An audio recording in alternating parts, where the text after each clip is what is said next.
예, 오늘 추수감사절입니다. 성경은 추수와 관련된 여러 절기에 대해서 교훈합니다. 가나안 땅에는 연초 이제 봄에 보리를 수확하는 것에서부터 시작해서 이제 연차적으로 차례로 여러 가지 농산물들이 계속 나옵니다. 곡식이나 과일이나. 그래서 이런 것과 관련된 추수의 절기들이 여러 가지가 있습니다. 첫 열매를 드리는 초실절, 또 보리 추수하는 맥추절, 곡식을 저장하고 수장절, 오순절도 추수와 관련된 절기죠. 그래서 이런 여러 추수와 관련된 절기들이 있습니다. 오늘 읽어드린 신명기 26장은 모세가 쓴 글이죠. 일종의 모세 유언집이라고 할 수 있습니다. 광야 40년 끝나고 가나안 땅이 바라보이는 모압 평지에서 이스라엘 백성들에게 모세가 마지막으로 한 유언과 같은 설교가 바로 신명기입니다. 이 신명기 1장에서 4장까지는 광야 생활을 회고해보는 내용으로 되어 있습니다. 그리고 5장에서부터 26장까지는 모세가 시내산에서 받았던 계명들을 다시 한번 반복하는 내용입니다.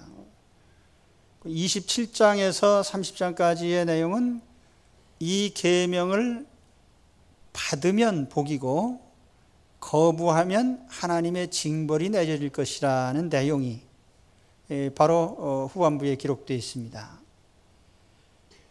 그렇기 때문에 오늘 우리가 읽은 신명기 26장은 바로 모세가 시내산에서 받았던 계명의 핵심적인 내용이고 바로 그 마지막 부분에 해당합니다.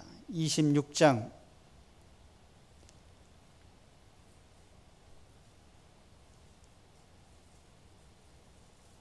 근데 이 내용에 반복되는 문구가 하나 있어요. 신명기 5장부터 모세가 하나님 말씀을 차례로 반복하면서 반복되는 구절이 하나 있습니다. 신명기 6장 1절에 보면은 이는 곧 너희 하나님 여호와께서 너희에게 가르치라고 명하신 명령과 규례와 법도라. 너희가 건너가서 차지할 땅에서 행할 것이니. 신명기 12장 1절에 보면 네 조상의 하나님 여호와께서 내게 주셔서 차지하게 하신 땅에서 너희가 평생에 지켜 행할 규례와 법도는 이러하니라. 19장 1절에 보면 네 하나님 여호와께서 이 여러 민족을 멸절하시고 네 하나님 여호와께서 그 땅을 내게 주심으로 내가 그것을 받고 그들의 성읍과 가옥에 거주할 때에. 그리고 오늘 신명기 26장 1절에 다시 네 하나님 여호와께서 내게 기업으로 주어 차지하게 하실 땅에 내가 들어가서 거기에 거주할 때에. 요약하면 하나님이 주실 땅에 들어가서 거주할 때 지킬 법이다, 그런 얘기입니다. 어떤 사람들은 이 규례를 가리켜서 신명기 법전 중에서도 시민법이다 이렇게 이름을 붙인 사람도 있습니다. 시민법이라는 것은 이게 천상의 법이라는 건 아니에요. 가나안 땅에 사는 동안에 땅에서 이스라엘 민족이 지켜갈 법이란 얘기죠. 천국에서는 사실 여기 신명기에 있는 이런 내용들의 법이 필요 없습니다. 예를 들면 살인에 관한 거, 간음에 관한 거, 도적질에 관한 거, 시비가 붙어서 재판을 벌여야 되는 재판법. 천국에는 죄가 없어요. 그렇기 때문에 거기에 굳이 무슨 처벌법이나 또 재판법이나 이런 것을 둘 필요가 없죠. 그래서 이 신명기 법은 지상행에서 나라를 세운 지상 나라의 법이다, 땅의 법이다, 이렇게 간주할 수가 있습니다. 물론 이 법은 신앙에 기초한 법입니다. 하나님을 어떻게 섬길 거냐, 그것이 내용의 밑바탕이죠. 그러나 이 신앙의 법과 삶의 법이 밀접하게 관련이 되어 있습니다. 예를 들면 안식일을 지켜라 하는 하나님 섬기는 규례가 매매법이나 거래를 하고 노동을 하는 규칙과 연결이 되어 있습니다. 또 하나님 앞에 제물을 드리는 이 제사 규례에도 이 농사나 목축과 관련된 또 규례와 연관이 되어 있습니다. 그래서 우리의 신앙은 언제나 삶으로 표현이 됩니다.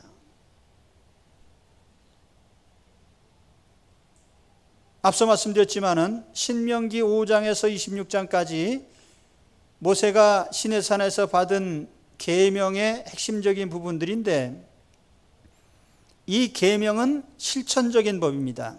그리고 이 법의 마지막 부분에 하나님 앞에 만물을 드리고 11조를 드리는 규례에 대한 설명으로 결론을 내립니다.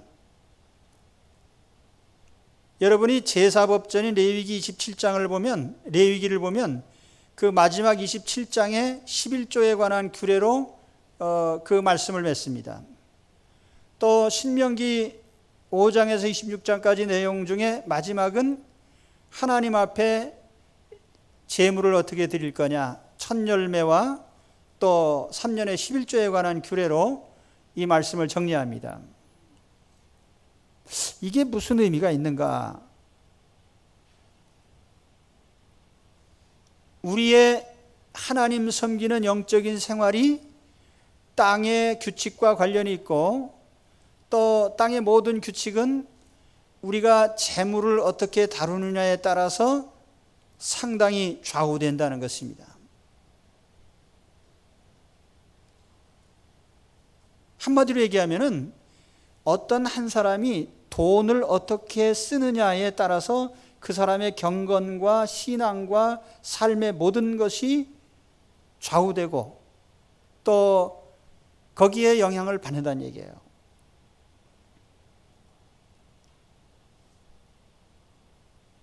물질 생활은 신앙 생활의 지표입니다. 저는 우리 신자들의, 성도들의 신앙 생활을 일일이 살펴보지 않기 때문에 잘 모릅니다. 요즘 뭐 기분이 좋은지, 마음이 평안한지, 뭐 성령 충만한지, 아니면 믿음을 다 까먹었는지 난 몰라요. 그래서 제가 항상 물어보잖아요. 만나면 요즘 어떻게 지내십니까? 내가 잘 모르니까. 근데 내가 평가할 수 있는 한 가지 지표는 있어요. 요즘 이분이 돈을 어떻게 쓰나, 이분이 헌금 생활을 어떻게 하나, 이것만 딱 지켜보면 정확히 나옵니다. 낚시꾼이요, 낚시 물속에 딱 담그고 나서 물속에 고기가 많은지 적은지, 뭐 지금 고기들이 오락가락하고 움직이는지 잠을 자는지 전혀 몰라요. 그러나 낚시꾼은 딱 한 가지로 이 사실을 알아냅니다. 찌가 움직이나 안 움직이나. 그렇죠. 하나님이 굳이 여러분들의 신앙 상태를 점검하기 위해서 깊이 뭐 영적인 문제까지 안 들여다보셔도 다 합니다. 여러분들이 물질을 어떻게 쓰는지만 보면 여러분들의 삶이 분명히 드러납니다.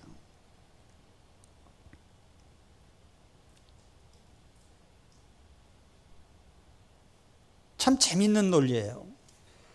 그러니까 하나님께서도 하나님의 시민법을 얘기하면서 마지막 부분에 너희가 이 물질 사용하는 규칙, 재물을 사용하는 규칙을 정확히 지킨다면 성민이 되고 또 그 표시가 될 수 있어요. 그리고 당연히 복을 누릴 것이다. 그런데 만일 그렇지 않다면 땅에 사는 동안에 결단코 하나님의 복을 누리기는 힘들다는 거죠. 이 원리가 신약 성경도 마찬가지예요. 저는 그 로마서 12장 1절 읽을 때마다 사도 바울이 한 이 말에 대해서 상당히 역설적인 생각을 합니다. 로마서 12장 1절이 무슨 말씀입니까? 그러므로 형제들아 내가 하나님의 모든 자비하심으로 너희를 권하노니 너의 몸을 하나님이 기뻐하시는 거룩한 산 제물로 드리라. 이는 너희가 드릴 영적 예배니라. 귀절이 귀니까 주어 동사만 딱 뽑아내면 너희가 몸 바쳐라. 이것이 신령한 예배다. 그 뜻이에요. 그럼 여러분 오늘 여기 오셨는데 물론 예배니까 우리가 우리 영혼이 하나님께 드려져야 되겠죠. 그렇죠? 그러나 난 여러분이 하나님께 영혼을 드렸는지 마음을 드렸는지 지금 영혼이 딴 데 이사가 있는지 난 몰라요. 그러나 단 한 가지 여러분의 몸은 여기 와 있단 말이에요. 우리의 몸은 영혼을 담은 그릇입니다. 굳이 우리가 내용물을 살피지 않더라도 우리의 이 영혼을 담은 그릇이 어디에 가 있는지 어떻게 움직이는지를 보면 그 사람의 경건의 삶을 볼 수가 있단 말이에요. 그래서 우리 몸을 하나님께 드리면 그것이 영적 예배라고 간주한단 말이에요. 그렇죠? 우리가 아주 간단한 거예요. 경건생활, 신령한 생활 뭐 얘기하지만 여러분의 몸이 죄 짓는 자리, 하나님 기뻐하시지 않는 자리에 움직이고 돌아다니고 있다면 분명히 경건에서 이탈한 것이에요. 그러나 우리의 몸이 하나님 경배의 자리에, 기도의 자리에, 은혜의 자리에, 하나님 기뻐하시는 자리에 쓰임을 받고 그 자리에 있다면 우리는 경건에 참여한 것입니다. 아주 간단하지만 사람들이 묘하게도 죄를 지을 때는 영혼을 빙자해요. 내가 몸은 여기 하나님하고 멀어도 마음은 하나님께 가 있다. 그런 뚱딴지 같은 소리 한단 말이에요. 여러분 사랑하는 남녀가 항상 뭘 하자 그러면 같이 안 하면서 내가 몸은 떨어져 있어도 마음은 항상 당신 곁에 있어 이렇게 말하면 그 말을 1%도 믿지 말란 말이에요. 그거 가짜예요. 그건. 항상 우리의 몸이 어떻게 움직이고 어디 있느냐 이것이 가장 중요한 거예요.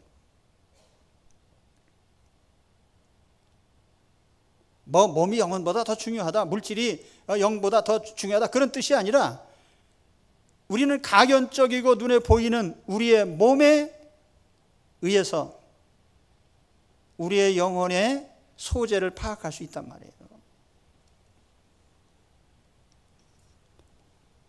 그런 취지에서 보면 하나님이 왜 이 계명들의 마지막 부분의 결론부에 가서 왜 하나님께서 제물을 드리고 첫 열매를 드리고 11조 생활을 하고 이런 말씀을 그 중요한 부분에 갖다 배치를 했을까?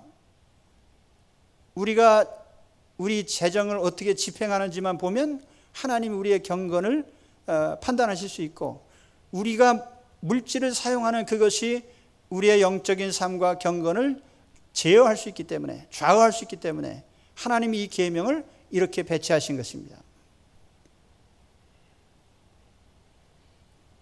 이해가 되십니까?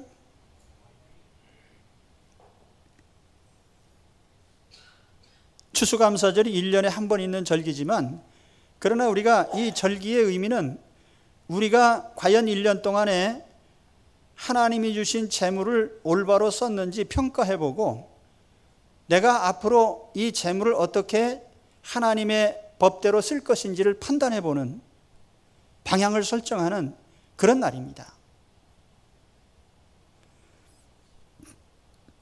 여기에 따라서 우리의 미래, 우리 앞으로의 번영과 축복이 달려 있습니다.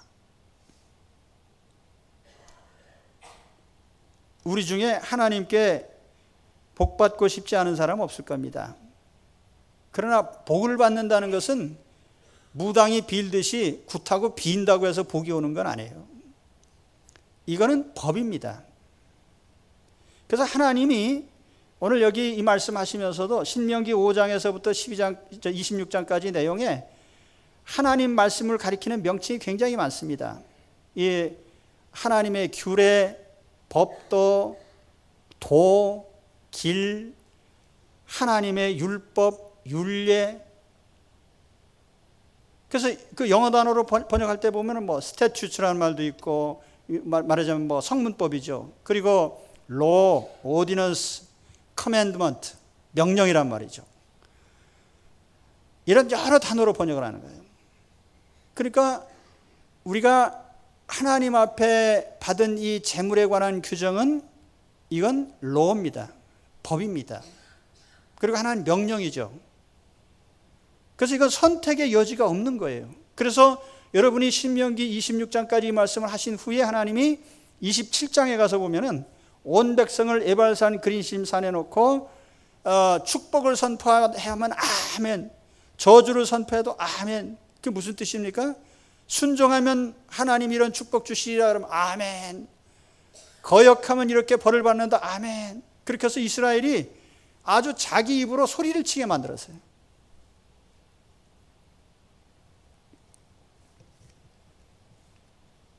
법이라는 거는요, 지켜야 되는 거죠. 이건 무슨 양심이나 도덕법이 아니에요. 그냥 시민법이에요. 지키면 그대로 되고 안 지키면 분명히 거기에 따른 결과가 나타납니다. 그래서 성경도 똑같아, 논리가. 신명기 27장, 28장, 29, 30장 거듭해서 보는 것은 내가 여기 복과 저주, 축복과 저주와 하나님의 축복과 저주, 하나님의 모든 번성함과 쇠퇴함, 이것을 너희 앞에 뒀는데 너희가 선택을 하란 말이죠. 어느 법을 따라 살 것인지요. 우리가 이런 기로에 있습니다. 여러분 성경책 늘 이거 들고 다니시는데 이거 법전입니다. 하나님 백성이 이대로 살면 하나님의 축복을 받는 법이죠. 그리고 이대로 살지 않기로 선택해도 상관은 없지만 결과에 대해서는 하나님이 책임 안 집니다. 그렇기 때문에 오늘 저는 이 하나님의 말씀, 또 특별히 우리에게 재물에 관한 규정을 주었을 때 이것은 그냥 일반적인 무슨 뭐 교훈이나 훈계 정도가 아니라는 걸 아시기 바랍니다. 이건 법입니다. 자, 그러면 이제 본문은 가나안 땅에 들어가서 드릴 첫 수확물에 대해서 말씀을 합니다. 오늘 말씀으로 다시 돌아가서 보면은 여기 만물이라는 얘기가 나와요. 이 만물이라는 것은 처음으로 익어서 수확한 것을 가리키는 말입니다. 이 단어가 히브리 말로 레시트입니다. 이 레시트라는 단어가 성경에 맨 처음 나타나는 단어예요. 창세기 1장 1절에 맨 앞에 거기에 보면은 태초에라는 말이 나오죠. 태초에. 그 히브리 단어로 브레시트 이렇게 되어 있습니다. 이 B가 붙은 것은 그것은 전치사 in이란 뜻이에요. 영어로 하면. 그래서 in the beginning. 그 레시트란 말은 시간의 시작점이고 또 어느 위치상으로 보면은 가장 중요한 위치 또는 질서상으로 볼 때 가장 중요한 지위, 이걸 우리가 레시트라고 합니다. 다시 말하면 만물이라고 하는 것은 처음 얻은 수확이기도 하지만 가장 중요한 물건이란 뜻이에요. 그런데 가장 중요한 이것이 하나님 거란 말이에요. 오늘 우리가 드리는 감사의 예물은 내 소득 중에 하찮은 찌꺼기가 아닙니다. 적어도 우리가 하나님께 드릴 때에 기도하고 마음을 가다듬고 내 하나님 주신 소득 중에 가장 중요한 부분입니다 라는 신앙 고백으로 드리는 것입니다. 그래서 제가 이 말씀을 드리는 것은 금년에는 대충 하실 수도 있죠. 그러나 내년에는 바로 알고 하십시오.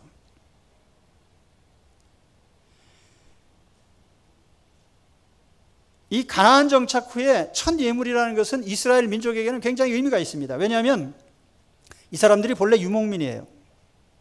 농사 짓는 기술이 없습니다. 그런데 이 사람들이 광야 40년 동안 이렇게 정처 없이 유목민 생활을 하면서 광야를 거쳐 와가지고 이제 가나안 땅에 딱 들어와서 농사를 졌습니다. 농사꾼이 아닌데 농사를 졌으니까 잘 질 리가 없죠. 아마 대충대충 했을 거예요. 농사 지으신 분들은 아실 겁니다. 농사 질 줄 모르는 사람 땅 파는 것부터 엉터리죠. 씨 뿌리는 것도 제대로 모르고. 그러니까 대충대충 했는데 그래도 여기에 소득이 나왔어요. 그러니까 하나님께서 소산물을 주신 것에 대한 이 감격, 그것으로 첫 소득을 가져온 것입니다. 하나님께서 주셔서 가져왔습니다. 이 만물을 드릴 때 드리는 절차가 있어요. 그 일종의 프로세스가 있습니다. 그런데 첫 번째 절차가 뭐냐면 신앙 고백입니다. 그냥 하나님 앞에 이거 첫 열매입니다 하고 덥석 가져온 게 아니고 가져와서 제사장에게 뭐라고 하면서 드려야 돼요. 요즘 우리가 예수 믿지 않는 사람 제사 지낼 때 뭐 유세차 어쩌고 저쩌고 하면서 이제 읽잖아요. 그런데 하나님 앞에 제물을 가져온 사람이 하나님 제사장 앞에 가서 고백을 합니다. 오늘 말씀 3절에 보면은 그때 제사장에게 나아가 그에게 이르기를 내가 오늘 당신의 하나님 여호와께 아뢰나이다. 내가 여호와께서 우리에게 주시겠다고 우리 조상들에게 맹세하신 땅에 이르렀나이다. 이 말은 신약적으로 해석하면 하나님이 우리를 구원해 주셔서 이제 내가 하나님 자녀가 됐습니다. 천국 백성이 됐습니다. 천국에 도달했습니다. 이제 하나님이 주신 땅에 우리가 와 있는 증표로 여기 이 땅에서 난 첫 열매를 가져왔습니다.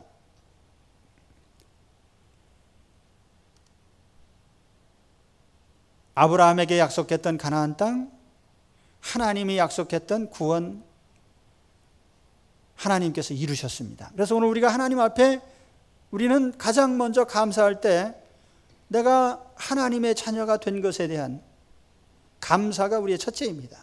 이건 우리가 변명할 여지가 없는 가장 중요한 우리의 감사의 주제입니다. 하나님 나를 지옥에 떨어질 인생을 예수 그리스도를 통해서 속죄해 주시고 하나님 자녀로 불러주신 것 감사합니다. 천국 시민권 된 것 감사합니다. 천국 백성 된 것 감사합니다. 하나님 자녀 된 것 감사합니다. 천국을 물려받게 된 것 감사합니다. 첫 번째 고백이죠.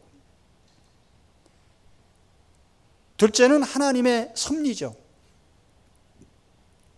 하나님이 매 순간 간섭하셔서 내 인생을 이끌어 오셨다는 거예요. 예를 들면 우리 조상, 이제 5절 말씀부터 보면 너는 또 네 하나님 여호와 앞에 아뢰기를 내 조상은 방랑하는 아람 사람으로서 애굽에 내려가 거기에 소수로 거류하더니, 야곱 집안이 애굽에 이민 갈 때 몇 명이 이민 간지 아세요? 대략 70여 명이 애굽으로 이민 갔습니다. 그때 400년 후에 장정만 60만이나 되는 민족이 됐어요. 내가 산술적으로 계산해 보니까 매년 1600명씩 증가했습니다. 하나님께서 정말 놀랍게 간섭하신 거예요. 근데 또 나중에 숫자가 많아지니까 애굽 왕이 이스라엘 민족을 노예로 삼아버렸습니다. 이게 반란을 일으키면 안 된다 해서요. 그래서 온갖 학대를 받고 고통을 받고 있는데 또 하나님께서 구원자 모세를 보내셔서 이스라엘 민족을 이끌어내시고 그것도 안 가겠다고 하는 걸 그냥 억지로 끌어서 가나안 땅으로 인도하셨어요. 여러분, 우리가 하나님 나라 예수 그리스도를 통해서 하나님 자녀가 되십시오 그러면 아이고 이렇게 반갑고 기쁘고 즐거운 일이 어디 있습니까? 얼른 따라가야죠. 그러고 온 사람 몇 명이나 있습니까? 하나님 자녀 되는 것이 너무나 즐거워서 금방 나온 사람 거의 없습니다. 싫다고 하는 걸 그냥 억지로 끌고 가서 그래도 하나님 자녀로 삼으신 하나님의 간섭과 인도하시며 감사하셔야 됩니다. 그래서 이스라엘은 하나님께 이 만물을 드리면서 이런 고백을 한 거예요. 하나님의 구원에 대해서 감사하고 하나님이 철저히 간섭하신 데 대해서 감사를 드려요. 그러면서 이 예물을 하나님께 드렸습니다.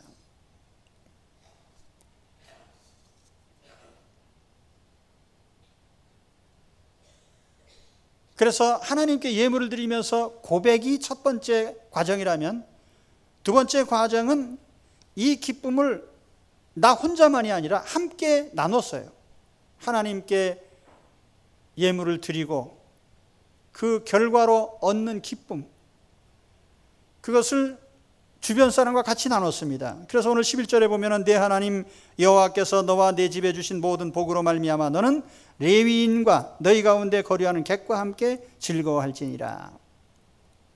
재물은 하나님께 드렸는데 기쁨은 이웃과 함께 나눕니다. 우리의 재물은 하나님을 기쁘시게 하는 것은 물론 우리와 함께하는 사람들에게 기쁨을 줘야 됩니다. 신명기에 보면요, 11조를 사용하는 세 가지 용도가 나옵니다. 우리는 그냥 11조 그러면은 예수 그리스도 안에 있는 사람들은 11조 내용 잘 몰라요. 왜 모르느냐 하면 실천을 깊이 안 하기 때문에. 근데 신명기에 보면은 적어도 세 가지 11조가 있습니다. 첫 번째 11조는 제1 11조라고 하는데, 이것은 의무적으로 매년 소득이 있는 곳에 항상 하는 것입니다. 이 제1 11조는 전부가 레위인의 생활비로 되는 거예요. 이거는 이제 이 구약 시대에 보면은 하나님 섬기는 일을 전담했던 12지파 가운데 한 지파를 구별을 했는데 그 레위 지파입니다. 그 레위 지파가 대략 한 2만 명 정도 되는데, 이 사람들의 모든 삶은 일반 사람들의 11조로 책임을 지게 했고, 그 대신에 레위 사람들은 세상 직업을 갖지 못하게 했습니다. 이게 신명기 18장 21절과 24절에 정확히 기록되어 있습니다. 그 다음에 둘째 11조가 있습니다. 두 번째 11조는 가족을 위한 11조예요. 저도 이 말씀을 보면서 새삼스럽게 깨달았어요. 아, 이런 게 있었나? 신명기 14장 22절에서 26절 집에 가서 한번 보시기 바랍니다. 매년 11조를 떼어서 다른 데 쓰지 않고 가족이 하나님이 정하신 예루살렘, 하나님 성전이 있는 곳에 가서 그곳에서 같이 먹고 즐거워하면서 하나님 경배하는 데 다 쓰는 거예요. 그래서 여기는 일종의 가족의 신앙, 또 가족의 화합, 이런 목적으로 다 쓰는 거죠. 여러분, 소득 가운데 10분의 1을 떼어서 가족이 믿음 생활 잘하고 신앙 생활 잘하고 화합하는데 쓰십니까? 그렇게 한번 써보십시오. 왜냐하면 이게 하나님 계명에 있으니까. 그 다음에 세 번째 11조가 또 있습니다. 이거는 매년 하는 게 아니라 두 번째 11조까지는 매년 하는 거예요. 그러니까 제1 11조, 제2 11조를 하면은 우리의 소득의 10분의 2가 이 11조, 제1과 제2 11조로 들여지는 것입니다. 제3 11조는 3년에 한 번씩 하는 거예요. 이거는 구제의 용도로 씁니다. 그게 이제 오늘 신명기 26장에 오늘 읽은 내용이 바로 제3 11조에 대한 규례입니다. 신명기 14장 28절 이하에 또 신명기 26장 12절 이하에 보면은 이 제3 11조에 대한 내용이 나옵니다. 그러니까 그 용도상으로 보면은 제1 11조는 레위인의 생활비이기 때문에 하나님 섬기는 성전, 예배, 이 업무에 다 쓰는 거예요. 제2 11조는 가족을 위해서 씁니다. 제3 11조는 이웃을 위해 씁니다. 그래서 어떤 해에 제3 11조를 드리는 해에는 10분의 3이 11조로 차례로 나가는 거죠. 그래서 이 예물이 쓰여짐으로 말미암는 기쁨의 열매를 하나님과 이웃과 함께 나누는 거죠. 제1 11조는 하나님 기쁘시게 하는 용도예요. 제2 11조는 가족을 기쁘게 하는 용도예요. 제3의 11조는 이웃을 기쁘게 하는 용도예요. 그래서 하나님께서 이 용도로 쓰도록 그렇게 10조 생활을 이스라엘 백성에게 명하신 것입니다. 그러면 이렇게 하나님 앞에 재물을 사용하게 될 때 그 결과가 뭐냐? 오늘 신명기 26장 18절 19절에 가서 보면 이런 말씀을 합니다. 여호와께서도 내게 말씀하신 대로 오늘 너를 그의 보배로운 백성이 되게 하시고, 이 보배로운 백성이 되게 한다는 말은 보물과 같이 여길 거란 말이에요. 보물과 같은 백성이 되게 하시고 그의 모든 명령을 지키라 확언하셨느니라. 그런즉 여호와께서 너를 그 지으신 모든 민족 위에 뛰어나게 하사 찬송과 명예와 영광을 삼으시고 그가 말씀하신 대로 너를 네 하나님 여호와의 성민이 되게 하시리라. 말씀드린 대로 신명기는 모세의 유언입니다. 5장에서 26장까지 중요한 계명을 기록했고, 그 계명의 마지막 부분에 실천적인 면에서 우리의 재물을 이렇게 써라라고 하나님이 명령하셨습니다.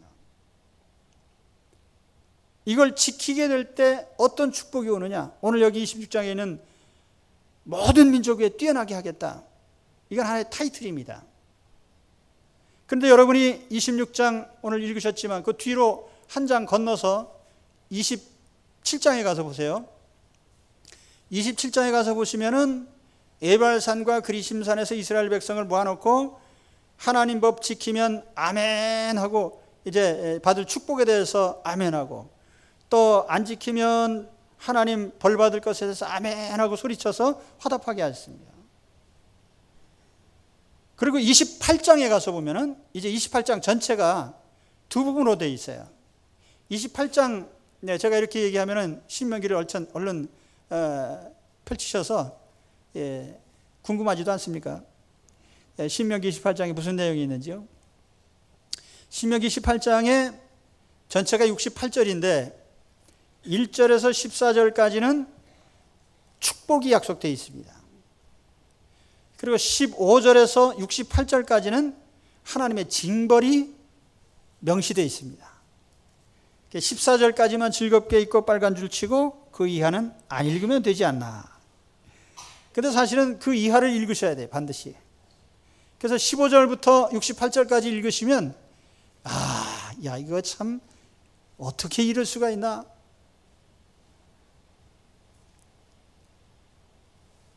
요즘 신자들이요, 그래서 하나님 말씀 중에서 꽃감처럼 좋은 것만 빼먹어요. 그리고 나한테 불리한 건 모른 척합니다. 아유, 하나님 나 그런 게 있는지 몰랐는데요. 신명기 28장 15절에서 68절까지 반드시 읽어보십시오. 무슨 내용인지요? 축복을 약속한 것의 4배의 징벌에 대한 내용이 기록되어 있습니다. 이게 무슨 뜻이죠? 야, 안 지키면 큰일 나네, 그런 뜻이에요. 법이라는 건 반드시 우리 국회에서 어떤 법을 제정할 때 법을 지켰을 때에 물론 우리가 긍정적인 면이 있지만 안 지키면 어떻게 되냐면 처벌이 반드시 따르게 됩니다. 이 하나님 법도 마찬가지죠. 법이니까 위반했을 때 여기 엄청난 징벌이 있는 거죠. 근데 사람들이 이거 잘 모릅니다.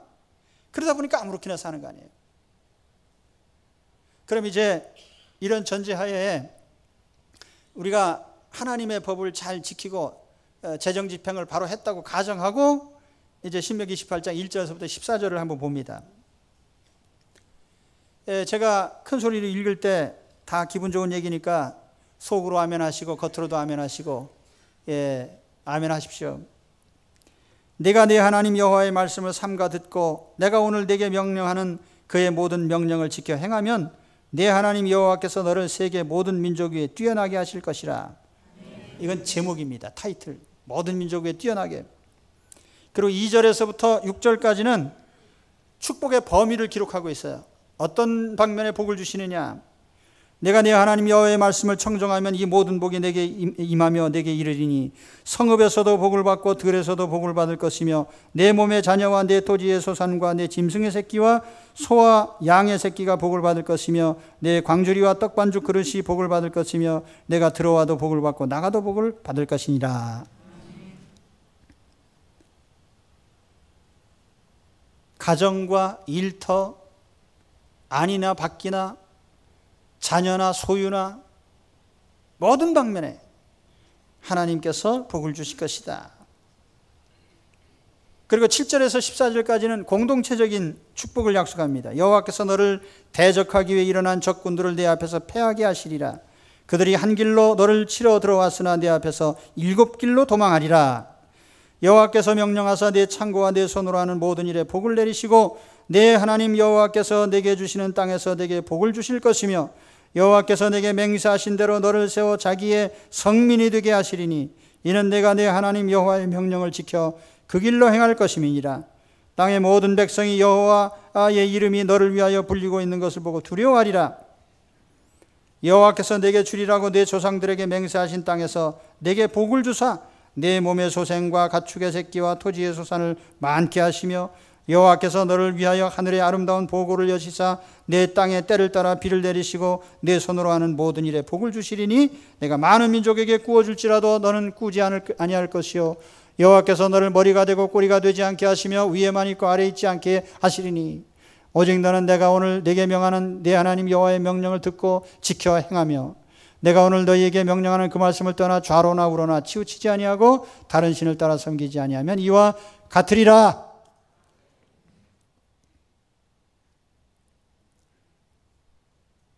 여기에 하나님께서 우리에게 명백하게 이런 일이 잘 될 것이다. 또 공동체적으로 개인적으로 뿐만 아니라 이스라엘은 하나님 백성 공동체, 우리 교회도 공동체, 가족도 공동체, 이 공동체가 하나님의 법을 구성원이 같이 채택을 해야 되는 거예요. 그러니까 남편은 하나님 법으로 살고 세상 법으로 살고 아닙니다. 똑같이 하나님 법으로 살아야 돼요. 그렇죠? 우리 교회 구성원들이 같은 사상과 같은 가치관과 같은 이념과 같은 생각, 같은 가치관으로 사는 것이 교회 공동체 아니에요. 우리가 삶의 원리가 다르다면 안 되겠죠.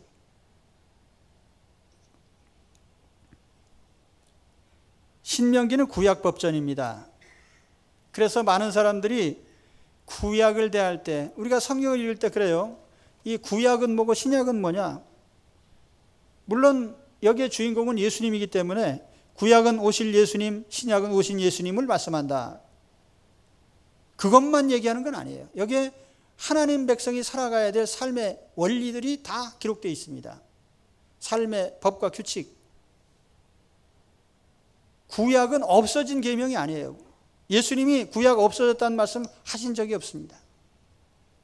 단지 의전적이고 제사법적인 구약의 상징적인 희생법이 예수님을 상징하는 것이었기 때문에 구약의 모세의 율법 가운데 이런 의전법은 사실은 폐지가 됐다고 봅니다. 완성이 된 것이죠. 그러나 그 이외의 모든 법령은 동일한 겁니다.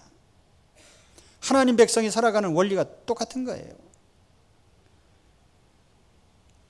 어떤 면에서 구약은요, 물질적이고 육신적인 게 강조되어 있습니다. 왜냐하면 그거는 계시의 과정상 그럴 수밖에 없어요. 오늘 우리는 이 하나님에 관한 모든 내용들을 기록된 계시로 가지고 있습니다.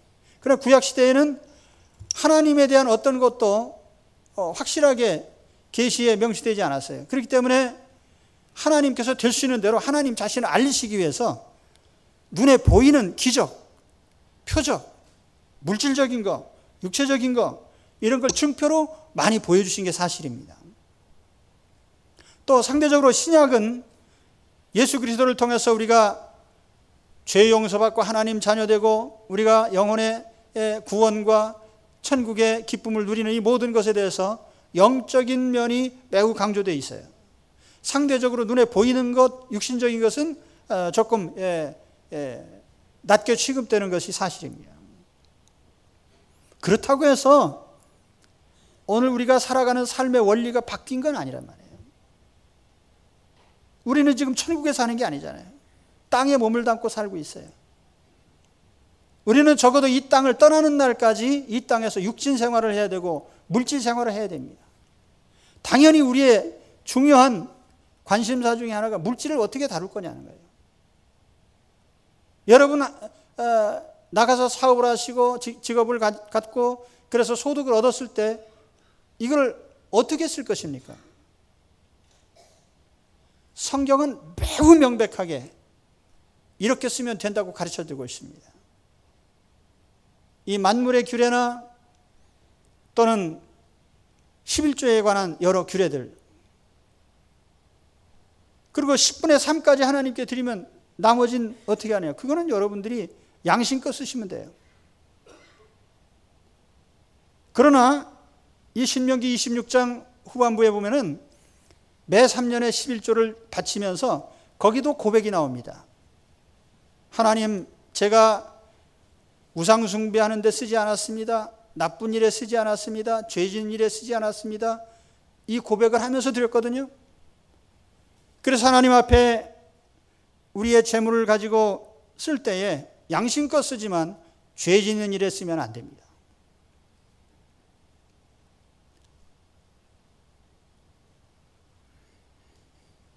여러분, 그렇기 때문에 오늘 우리는 이 물질 생활을 제대로 해야 돼요.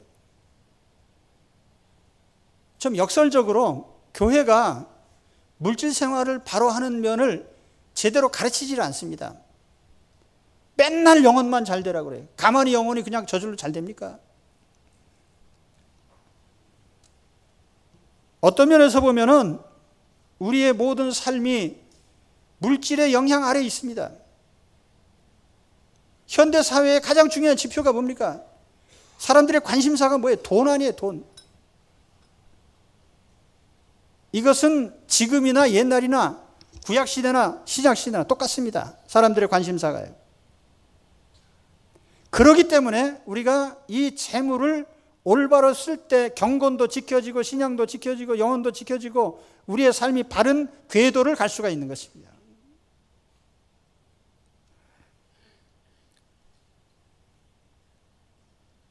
정상적인 사람이라면 우리가 천국에 가면 그때는 우리는 사실 우리 영적인 면, 영혼이 우리를 지배할 겁니다. 뭐 물질이나 육체가 우리 삶을 좌우할 수 없죠. 우리 영혼의 지배 아래 있기 때문에. 그러나 이 땅에 사는 동안은 우리의 육체는 시험의 도구예요. 육신의 정욕, 욕망, 마귀가 아직까지는 이 가장 사람들이 관심이 많은 재물을 통해서 사람들의 영혼을 좌우합니다. 그러니까 예수님이 40일 금식하시고 시험 받으실 때 첫 번째 시험이 뭡니까? 돌이 떡이 되게 하라는 거 아니에요. 이게 무슨 뜻이야? 요즘 말로 한다면 이것이 금덩어리가 되고 돈이 되게 하라는 거예요. 이 시험이 모든 사람들에게 부단히 계속되는 것입니다. 그렇기 때문에 우리는 이 물질과 재물에 대한 우리의 입장을 확실하게 해야 돼요. 그래야만 우리는 영적으로 바른 삶의 길을 갈 수 있습니다.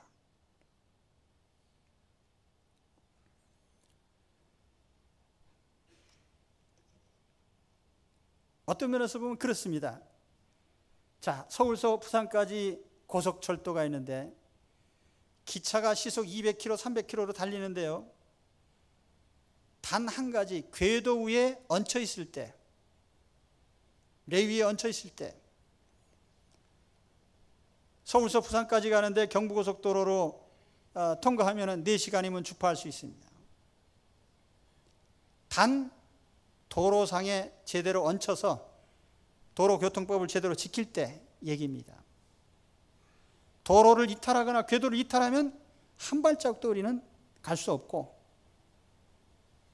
거기에는 아무 혜택도 따라오지 않습니다. 마찬가지로 나는 하나님의 법이라는 게 그렇다고 생각을 해요. 하나님의 법은 하나님이 인간에게 주신 삶의 궤도와 같다. 규칙과 같다. 길과 같다. 그래서 히브리 말로 데레크라고 합니다. 이 데레크란 말은 길이란 뜻이에요. 길. 그래서 여러분의 모든 삶이 하나님이 정하신 길 위에, 궤도 위에 얹혀 있기를 바랍니다. 그래서 오늘 우리 2012년 추수감사절에 우리의 물질 생활과 내가 얻는 소득의 재정 집행이 제대로 되고 있는지 이 점에 대해서 하나님 법대로 된다면 당연히 우리는 신명기 18장에 낸 모든 이 축복의 말씀대로 될 것입니다. 하나님의 말씀은 법이기 때문에 이행할 때 결과가 눈에 명백히 보여지게 돼 있어요. 오늘 이러한 하나님의 은혜에 다 참여하게 되시기를 주의 이름으로 축원합니다. 기도하겠습니다.